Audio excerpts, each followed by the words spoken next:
ఎవలెన్ని కుట్రలు చేసినా గోస ఉచ్చుకుందాం అనుకున్నా మన కవితక్క కొంచెం కూడా బెదరలే, ధైర్యంగా నిలబడ్డది. వందల మంది పోలీసులు ఆఫీసర్లు చుట్టుముట్టి పట్టుకపోతున్నా కొంచెం అంటే కొంచెం కూడా భయపడలే.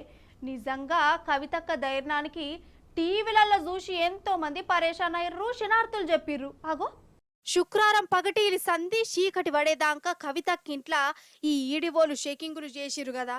అందరు ఫోన్లు గుంజుకొని గాయ చేసిరట. అయినా కవితక్క అదరలే బెదరలే. వాళ్ళు అడిగిన కాయిదాలు చూయించింది, అడిగిన ప్రశ్నకు జవాబు ధైర్యంగా చెప్పింది. కానీ ఈడివోళ్ళు ముందుగానే కవితక్కను ఢిల్లీకి తీసుకుపోయేదందుకు విమానం టికెట్లు బుక్ చేసిరట. అంటే వాళ్ళు ముందే ఫిక్స్ అయినట్టే కదా అరెస్టు చేసేదందుకు. ఇక అరెస్టు చేసేదందుకు తీసుకుపోయేటప్పుడు కూడా కవితక్క ధైర్యంగా నిలబడ్డదోళ్ళ ఇంట్లోళ్లకు ధైర్యం చెప్పింది.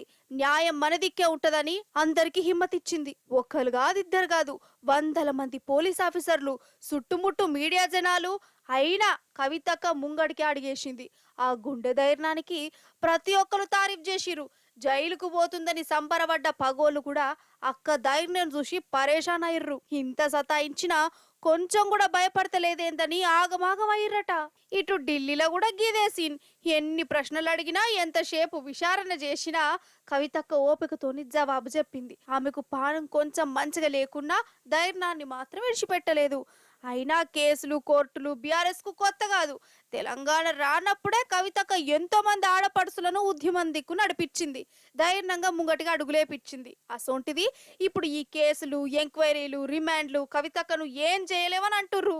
నిర్దోషిగా బయటికి వస్తుందని ప్రతి ఒక్కరు చెప్తుర్రు.